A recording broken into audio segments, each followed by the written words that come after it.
Hi guys. तो आज मैं दो एनबीएफसी कंपनीज़ को डिस्कस करूँगा। बैंक फाइनेंशियल स्पेस में ही हैं, लेकिन दोनों बहुत अलग अलग सेक्टर को कैटर करती हैं। तो दोनों कंपनीज़ के रिज़ल्ट भी आए हैं अभी रिसेंटली, एक दो दिन पहले ही। तो पहली कंपनी का नाम है एल&टी फाइनेंस और दूसरी कंपनी का नाम है इरेडा। दोनों कंपनीज़ को आपने सुना होगा। तो इस वीडियो में मैं एक क्रोनोलॉजी से ही वीडियो बनाऊंगा, जिसमें मैं दोनों का सबसे पहले बिज़नेस मॉडल देखूंगा, उसे समझाने की कोशिश करूँगा कैसे दोनों का बिज़नेस मॉडल है, क्योंकि दोनों एज आई सेड दोनों अलग सेक्टर को कैटर करती हैं, तो दोनों का बिज़नेस का मॉडल बहुत डिफरेंट है। और दोनों ने फिर ये क्रोनोलॉजी में नेक्स्ट स्टेप ये होगा कि मैं ये समझाऊंगा दोनों का जो Q1 25 का रिज़ल्ट आया है वो किस तरीके से दोनों ने परफॉर्म किया दोनों कंपनीज़ ने। और थर्ड एस्पेक्ट में बात करूंगा कंपनी के करंट वैल्यूएशन पे, दोनों कंपनीज़ के जो करंट वैल्यूएशन है वो कैसे हैं। तो इस वीडियो के एंड तक अगर आप ये देखेंगे तो आपको ये चीज़ समझ आएगी कि फाइनेंशियल स्पेस में स्पेशली एक एनबीएफसी स्पेस में जब कोई कंपनी काम करती है तो उसे किस तरीके से आप उसको किस तरीके से एनालाइज करते हैं, उसका बिजनेस मॉडल, या किस तरीके से उसको आप उसके वैल्यूएशंस के मैट्रिक पे आप ध्यान देते हैं। तो एल&टी की हम सबसे पहले बात करते हैं। तो एल&टी का बेसिक बिजनेस मॉडल क्या होता है? एक वो रूरल सेगमेंट में भी लोन्स प्रोवाइड करती है और अर्बन सेगमेंट में भी प्रोवाइड करती है। ऑलमोस्ट बराबर ही प्रोवाइड करती है। 48% उसका रूरल सेगमेंट में रहता है और बाकी 52% उसका अर्बन सेगमेंट में रहता है। अब रूरल सेगमेंट में उसका क्या क्या होता है? तो सबसे पहला जो वो रूरल सेगमेंट में लोन प्रोवाइड करती है वो क्या करती है? ग्रुप लेंडिंग करती है, जिसको हम ग्रुप लेंडिंग जेएलजीबी कहते हैं। उसमें माइक्रो फाइनेंस होता है। उसमें क्या करती है, 3-4 फीमेल्स को पकड़ते हैं गांव में जाके और उनको एक साथ लोन देते हैं, इंडिविजुअली नहीं। तो वो ग्रुप लेंडिंग हो गई। दूसरा, ये फार्मर्स के इक्विपमेंट पे लोन प्रोवाइड करते हैं। सपोज़ किसी फार्मर को ट्रैक्टर लेना है या किसी को हार्वेस्टिंग की कोई भी इक्विपमेंट लेना है तो वो उसका लोन प्रोवाइड करते हैं। ये क्या करते हैं, एग्रीकल्चर से रिलेटेड जितनी भी एक्टिविटीज़ हैं उसके लिए लोन्स प्रोवाइड करते हैं फार्मर्स को। और ये माइक्रो लैब भी प्रोवाइड करते हैं अपने रूरल सेगमेंट में। तो अगर इसका अर्बन सेगमेंट की बात करें, अर्बन सेगमेंट में क्या टू व्हीलर लोन प्रोवाइड करते हैं, ये फोर व्हीलर लोन्स अभी प्रोवाइड नहीं करते हैं। आगे जाके पता नहीं करेंगे या नहीं। तो ये अर्बन सेगमेंट में आता है। अर्बन सेगमेंट में दूसरा आता है, ये लोन्स अगेंस्ट प्रॉपर्टी प्रोवाइड करते हैं। इन्हें हम लैप लोन्स कहते हैं, एलएपी, लैप लोन्स प्रोवाइड करते हैं। तो two wheeler as I said वो भी एक सिक्योर्ड लोन है। बिकॉज क्या है, आपने टू व्हीलर लिया, आपने एल&टी फाइनेंस से लोन लिया, अगर आप लोन्स को सर्विस नहीं कर पाए, अपना repayment of EMI you are not able to do that, तो वो कंपनी वाले आके आपका टू व्हीलर ले लेंगे, उसको बेच देंगे, जाके ऑक्शन में डाल देंगे। Same is the case with your LAP loans, जो लोन्स अगेन प्रॉपर्टी होता है। बिकॉज कंपनी तो आई थिंक 70, उसका लोन टू वैल्यू परसेंट 70 रहता है। लोन टू वैल्यू क्या होता है, आपने लोन कितना दिया है और कितनी आपकी वैल्यू है जो वो कोलेटरल में जमा है। विच मीन्स अगर आपकी 1 करोड़ की प्रॉपर्टी है और आपने उसके अगेंस्ट लोन लिया है तो बैंक आपको 1 करोड़ का लोन नहीं देगा, बैंक आपको सिर्फ 70 लैक्स का लोन देगा, ताकि आगे जाके कोई मिसमैच ना हो और बैंक को अगर प्रॉपर्टी बेचनी पड़े, वो 1 करोड़ में ना बिके, तो उसके पास एक लीवे रहता है कि उसको 70 लाख तो मिल ही जाएगा आपसे। बाकी पर्सनल लोन्स आता है अर्बन सेगमेंट में, जो ये कंपनी प्रोवाइड करती है। पर्सनल लोन भी इसका अर्बन सेगमेंट में आ गया। और लास्ट आपका एसएमई लोन्स आता है, जो स्मॉल मीडियम एंटरप्राइजेस को लोन प्रोवाइड करती है। तो अभी हम देखते हैं कि इस कंपनी का रिजल्ट कैसा रहा है इस वाले क्वार्टर में। तो जो उनका रिटेल फाइनेंस है, अगर सिर्फ हम डिसबर्समेंट की बात करें तो 33% बढ़ा है year on year, which is a huge jump. अब कंपनी कह भी रही है कि कंपनी का गोल इनिशियली ये था कि 25-26 तक, विच मीन्स FY 26 तक कंपनी का 95% जो लोन आउटस्टैंडिंग बुक है वो 95% रिटेल की होगी। विच मीन्स अगर कंपनी आज 1000 करोड़ का लोन प्रोवाइड कर रही है तो 95% लोन उसमें से सिर्फ रिटेल कस्टमर्स को होंगे। अब आपने देखा होगा बहुत सारे बैंक्स, बहुत सारे एनबीएफसीज, इनफैक्ट ये जो फिनटेक कंपनीज़ भी हैं जो आजकल आई हैं, तो ये क्या करते हैं ना, रिटेल पे ज़्यादा फोकस करते हैं। क्यों? इससे क्या, ऐसा क्या होता है कि इंफ्रास्ट्रक्चर कंपनीज़ को लोन नहीं देते हैं। बिकॉज आपने देखा होगा IL&FS क्राइसिस जो हुआ था 2018 में, उसमें सारे बैंक्स के एनपीएस बढ़ गए थे क्योंकि सब इंफ्रास्ट्रक्चर पे ज़्यादा एक्सपोजर था इन बैंक्स का। लोन इन्होंने इंफ्रास्ट्रक्चर कंपनीज़ को दिए थे। और इंफ्रास्ट्रक्चर कंपनीज़ का ये होता है कि अगर एक एक कोई बड़ा जो डेवलपर है, जो जिसने बड़ा इंफ्रास्ट्रक्चर प्रोजेक्ट बनाया है और बहुत सारा लोन लिया है, अगर वो डिफ़ॉल्ट कर गया ना, तो ये कास्केडिंग इफेक्ट होता है, एक डोमिनो इम्पैक्ट आता है। बहुत सारे जो इंफ्रास्ट्रक्चर प्रोजेक्ट्स होते हैं वो डिफ़ॉल्ट कर जाते हैं।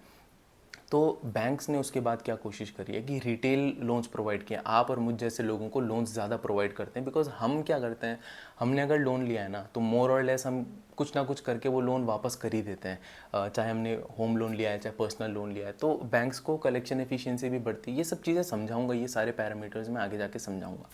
और रूरल बिजनेस फाइनेंस में जो मैंने बताया, जो फार्मर्स को लोन देते हैं, उसमें भी 28% का YOY ग्रोथ आया। अर्बन फाइनेंस में तो कंपनी ने 44% का YOY ग्रोथ किया है, which is remarkable. SME finance में 61% का, और फार्मा फाइनेंस में 8% का। तो आप देखेंगे कंपनी ने YOY पे तो काफ़ी अच्छा ग्रोथ किया है। और कंपनी स्टार्टिंग में जो कह रही थी कि हम 95% 26 तक 20 FY 26 तक 95% हमारा जो लोन की बुक है वो रिटेल की होगी, वो ऑलरेडी अचीव कर चुके हैं ये। तो कंपनी ने प्री डिलीवर कर दिया आपको जो वो कह रही थी, जो वो गाइडेंस दे रही थी, तो which is always a good sign with any company. तो अगर हम कंपनी के निम्स की बात करते हैं, आई थिंक मैंने कहीं यहाँ नोट किया भाई, यस। तो अगर हम कंपनी के निम्स ईल्ड की बात करते हैं, पहले ईल्ड, लोगों को एक डिफरेंस होता है, लोगों को एक समझ नहीं आता है ईल्ड और निम्स में एक डिफरेंस होता है। लोग ईल्ड और निम्स को बहुत साइमल्टेनियसली यूज़ करते हैं। नहीं, ईल्ड क्या होता है, ईल्ड आपको जो आपने लोन प्रोवाइड किया है उस पर कितना आप ईल्ड मिल रहा है आपको, वो ईल्ड होता है। और आपकी कॉस्ट ऑफ बोरोविंग कितनी है। सपोज आपने बैंक का बिजनेस मॉडल, ऐसे मैंने प्रीवियस वीडियोस में भी समझाया है, बैंक मार्केट से डेट उठाता है। सपोज 7-8% पे बैंक ने डेट उठाया, या NBFC ने डेट उठाया, L&T फाइनेंस ने डेट उठाया, तो उसकी कॉस्ट ऑफ बोरोइंग सपोज 7% है। लेकिन आगे जब वो कस्टमर को देता है तो वो 15-20% पे दे रहा है। तो जो बीच में उसका 10-12% का हो रहा है ना, वो इंटरेस्ट स्प्रेड है। तो कंपनी का अभी ईल्ड 15.3 का चल रहा है। और जो निम्स है, जो नेट इंटरेस्ट मार्जिन है, ईल्ड और नेट निम्स में भी डिफरेंस होता है।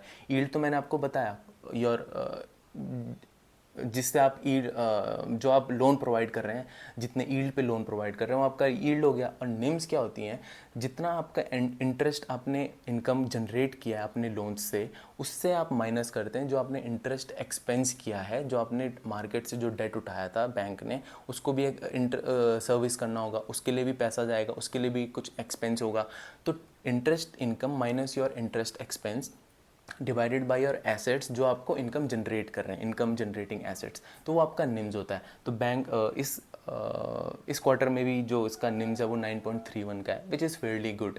और इसके हम ROA की बात करें, ROA कंपनी का 2.68 है इस क्वार्टर में, जो का ठीक है। एक क्योंकि बड़े बैंक्स में और NBFC में ये डिफरेंस होता है ना, कि अगर कोई बड़ा बैंक है, सपोज कोई पब्लिक सेक्टर बैंक है, SBI है, PNB है, या ICICI प्राइवेट सेक्टर बैंक्स में हो गए, HDFC हो गया, ये अगर 2% का ROA करता है या 2 से थोड़ा ज़्यादा भी करते हैं तो ये बहुत अच्छा माना जाता है।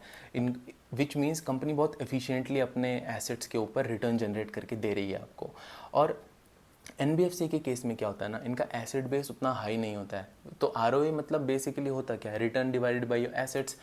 तो इनका सिंस इनका बेस हाई नहीं होता है NBFCs का, तो ये 4% ROA कर लेती हैं, अच्छा माना जाता है NBFCs के केस में। सो अभी ये 2.68% पे है ROA L&T फाइनेंस का।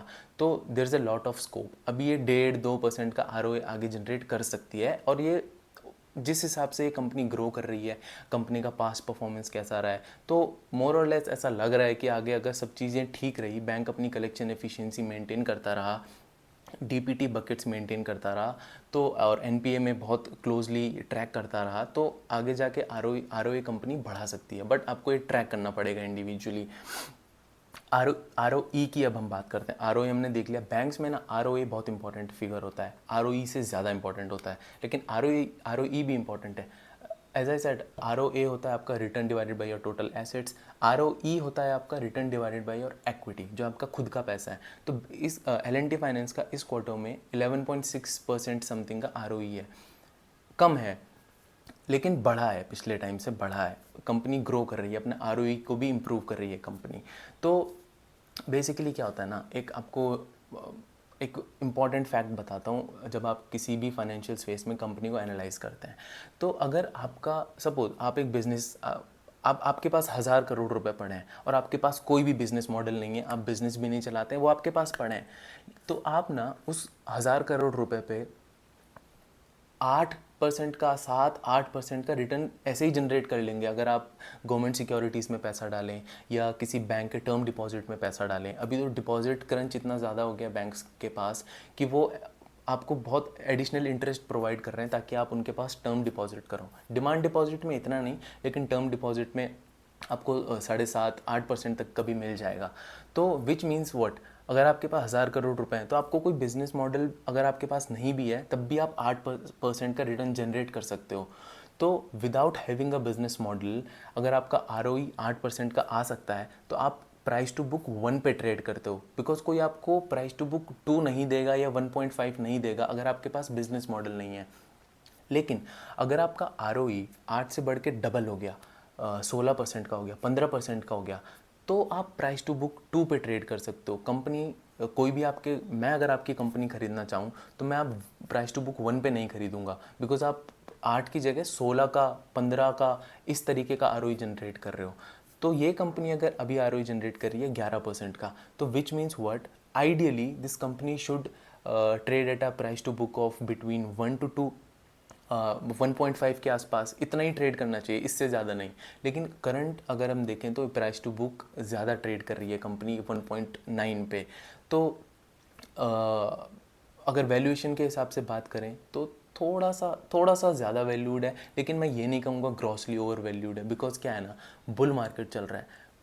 आपको एक कंपनी जो अच्छा कर रही है, जो जिसकी ROE इंप्रूव हो रहा है, जिसमें ग्रीन शूट्स आपको दिख रहे हैं कि हाँ ये आगे जाके इंप्रूव करेगी, तो उस कंपनी को आपको बहुत रीज़नेबल वैल्यूएशन पे इस बुल मार्केट में मिलना थोड़ा मुश्किल ही रहता है। तो और फैक्टर्स की बात करते हैं, जब आप NBFC को एनालाइज करते हैं ना, ये बहुत इंपॉर्टेंट वीडियो होगी आप लोगों के लिए समझने के लिए किस पर्सपेक्टिव से NBFC को देखना चाहिए। तो मैं कलेक्शन एफिशिएंसी की बात करता हूँ। कलेक्शन एफिशिएंसी क्या होता है, एक बहुत इंपॉर्टेंट पैरामीटर होता है जो कोई भी एनालिस्ट है या कोई भी इन्वेस्टर है, अगर वो कंपनीज को ट्रैक कर रहा है फाइनेंशियल स्पेस में, तो वो क्लोजली इनको फॉलो करता है। कलेक्शन एफिशिएंसी क्या है, सपोज आपको इस क्वार्टर में 1,000 करोड़ रुपए का लोन रिपेमेंट आना था कस्टमर्स से, तो आपने कितना लोन रिपेमेंट कर पाए, वो आपकी कलेक्शन एफिशिएंसी है।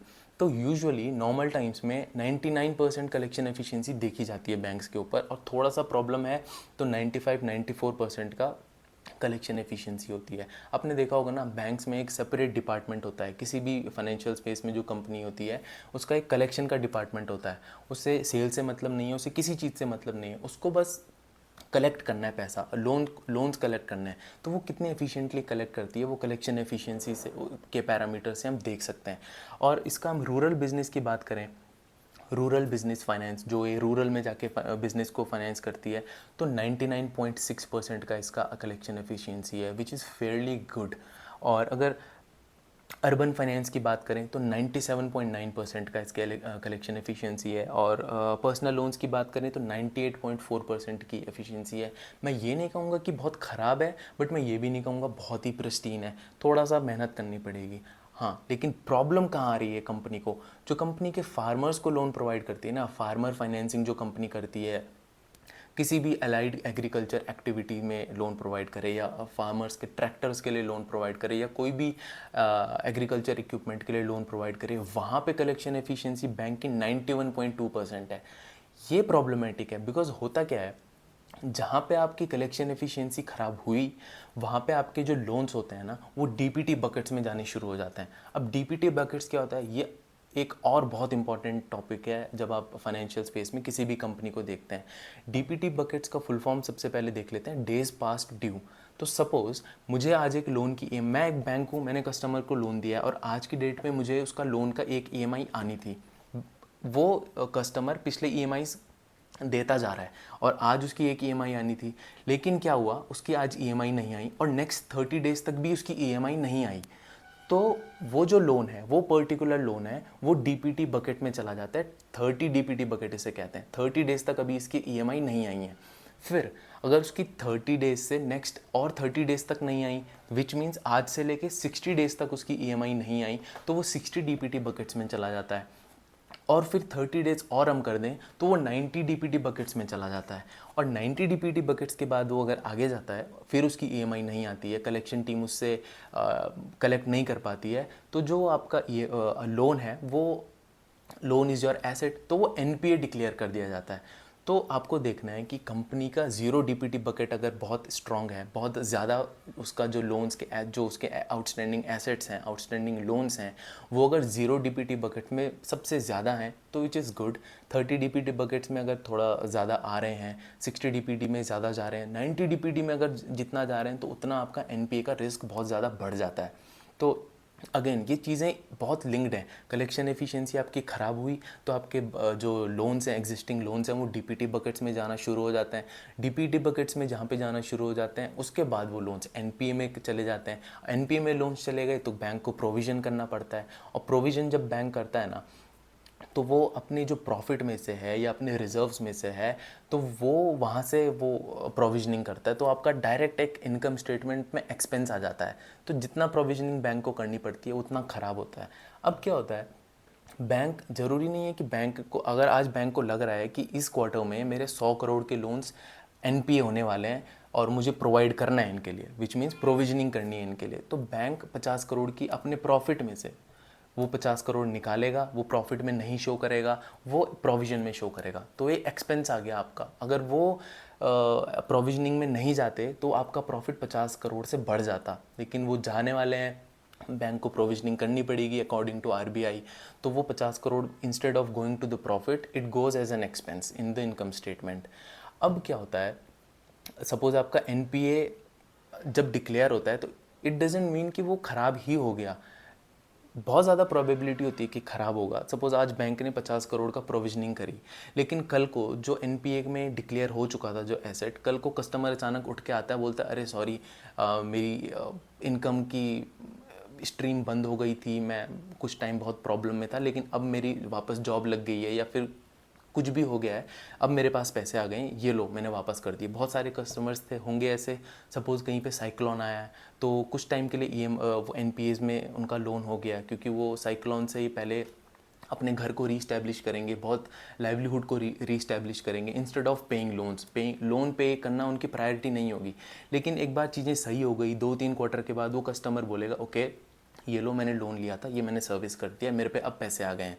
तो क्या होता है, जो बैंक ने आज 50 करोड़ का प्रोविजनिंग किया था ना, तो उसमें से बैंक कुछ करोड़ रुपए वापस अपने प्रॉफिट में डाल देगा। उसे बैंक कहता है कि मैंने राइट बैक किया है। एक होता है राइट ऑफ, जहाँ पे बैंक ने बोला छोड़ो यार, ये 10 करोड़ रुपए तो मेरे चले गए, ये अब लोन मेरे पास वापस नहीं आएगा, तो 10 करोड़ रुपए वो राइट ऑफ करता है, वो भी डायरेक्ट एक्सपेंस जाता है आपका इनकम स्टेटमेंट में। लेकिन कल को 10 करोड़ में से 5 करोड़ वापस आ गए तो बैंक राइट बैक भी करता है। ये डिफरेंस होता है राइट ऑफ और राइट बैक में। तो वहाँ पे बैंक का प्रॉफिट डायरेक्टली 5 करोड़ से बढ़ गया। तो ये होता है कलेक्शन एफिशिएंसी। और मैंने आपको बता दिया एलएनटी का कलेक्शन एफिशिएंसी फार्मा इक्विपमेंट को लेके थोड़ा प्रॉब्लमेटिक है। वैल्यूएशन मैंने डिस्कस कर दिया है कि आपको किस तरीके से देखना है। PB, price to book, almost 2 का हो चुका है बैंक का। इस बुल मार्केट में मुझे ठीक लगता है, बहुत अंडर वैल्यूड भी नहीं है और बहुत ग्रॉसली ओवर वैल्यूड भी नहीं है। तो आप इस कंपनी को देख सकते हैं, और कुछ पूछना हो तो कमेंट्स में पूछ सकते हैं। अब हम दूसरी कंपनी की बात करते हैं। दूसरी कंपनी है इरेडा।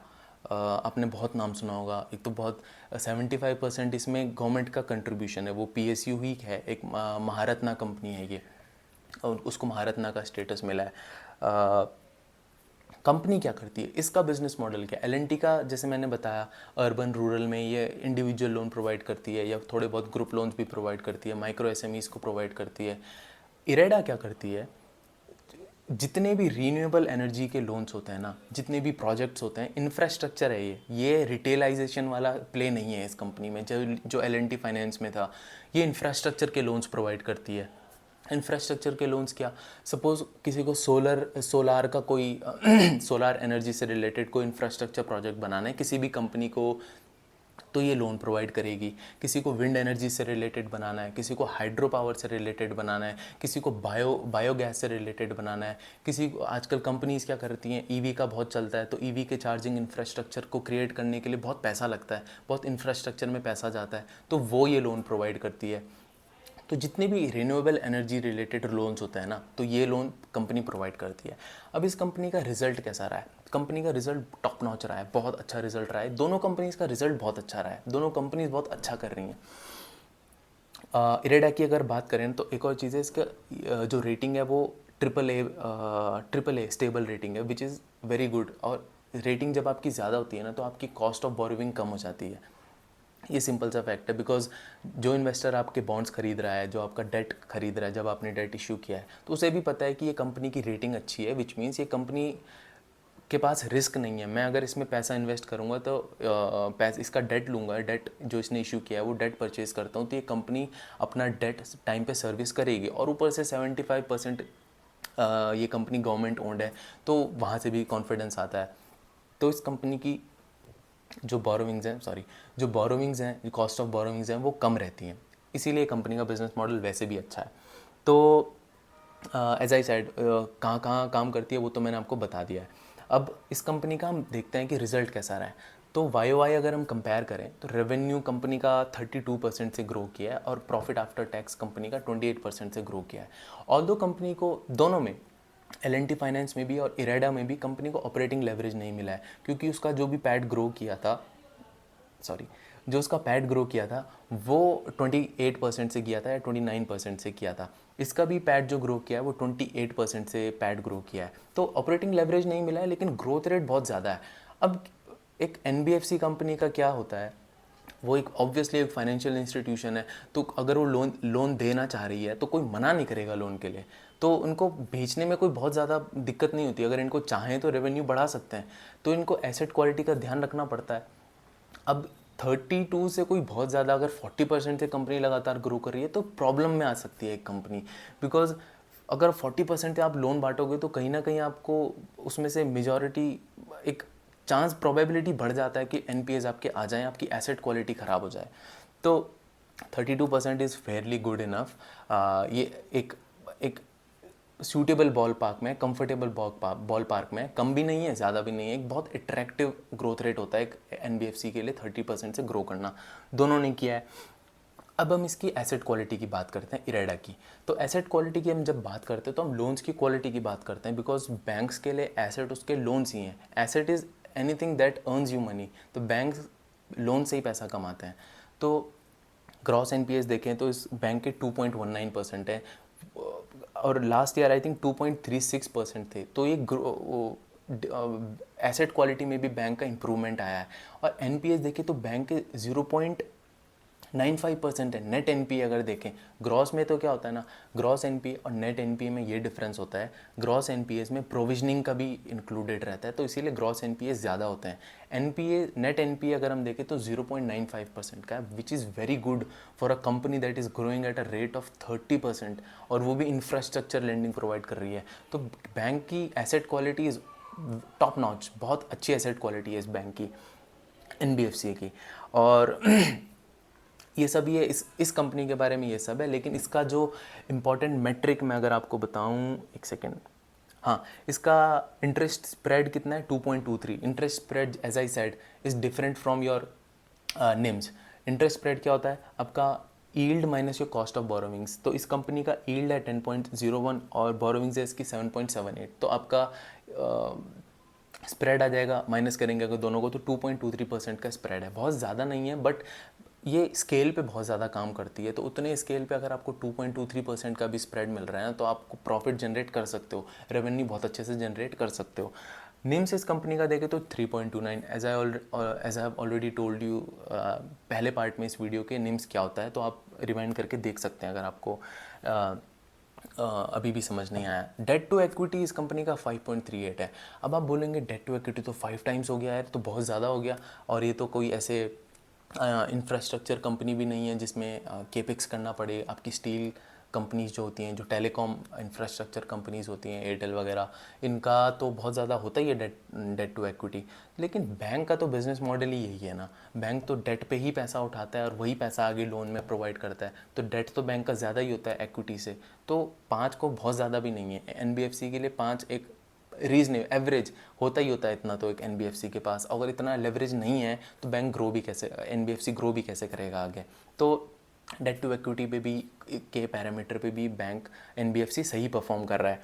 अब प्रोविजनिंग कवरेज रेशियो देखेंगे तो स्टेज 3 का बैंक ने प्रोवाइड किया है, विच इज़ 57, सही है। प्रोविजनिंग मीन्स क्या, आपके जो स्टेज 3 के एसेट्स हैं, स्टेज 3 के एसेट्स क्या होते हैं, स्टेज 1, स्टेज 2, स्टेज 3 के एसेट्स होते हैं, और जितने ज़्यादा स्टेज बढ़ते जाती हैं, 3 तक ही होता है, तो सबसे ज़्यादा रिस्कीएस्ट एसेट्स होते हैं। मींस अब ये NPA बन सकते हैं, ये कभी भी डिफ़ॉल्ट कर सकते हैं अपने लोन्स पे। ये जो स्टेज 3 के अंदर जो लोन्स प्रोवाइड किए जाते, जो लोन्स आ जाते हैं, ये कंपनी खुद लाती है, ऐसा नहीं है ये आ गए हैं। कंपनी अगर थोड़ा सा रिस्क लगता है कंपनी को तो वो स्टेज 2 पे आते हैं, और कंपनी को लगता है ओके इस ये वाला कस्टमर, ये वाली कंपनी अब हमें लोन, जो हमने लोन दिया है ये सर्विस नहीं कर पाएगी, तो वो स्टेज 3 पे ले आती है। और स्टेज 3 पे जब कंपनी लाती है तो रिस्क बढ़ता है। तो कंपनी ने 57% ऑलरेडी प्रोवाइड कर दिया है of all the outstanding loans that are in the stage 3। तो कंपनी की एसेट क्वालिटी अच्छी है, इस कंपनी की ग्रोथ रेट अच्छी है, सब कुछ अच्छा है। अगर इसको रिटर्न पैरामीटर्स के हिसाब से भी देखें, आरओई भी कंपनी का 19-20% है। इसको अगर हम प्रोविजनिंग के हिसाब से भी देखें, कवरेज रेशियो के हिसाब से, तो वो भी कंपनी का बहुत अच्छा है। लेकिन हम सबसे इम्पोर्टेंट इसके वैल्यूएशन की अब हम बात करते हैं। एक सेकेंड, इसके वैल्यूएशन के लिए मुझे स्क्रीनर खोलना पड़ेगा। ठीक है, मैंने आपको बताया कि एसेट को क्वालिटी सब कुछ बैंक का अच्छा है। इस एनबीएफसी का रिटर्न ऑफ एसेट भी एवरेज है, ठीक ठाक है, बिकॉज एनबीएफसी का रिटर्न ऑन एसेट्स 4 के करीब होना चाहिए, इसका 2.22 है। ठीक है, अब हम जब वैल्यूएशन की बात करते हैं, मैंने आपको बताया था कि अगर कोई कंपनी 8% का आरओई जनरेट कर रही है तो माना जाता है कि उसको प्राइस टू बुक 1 मिलना चाहिए।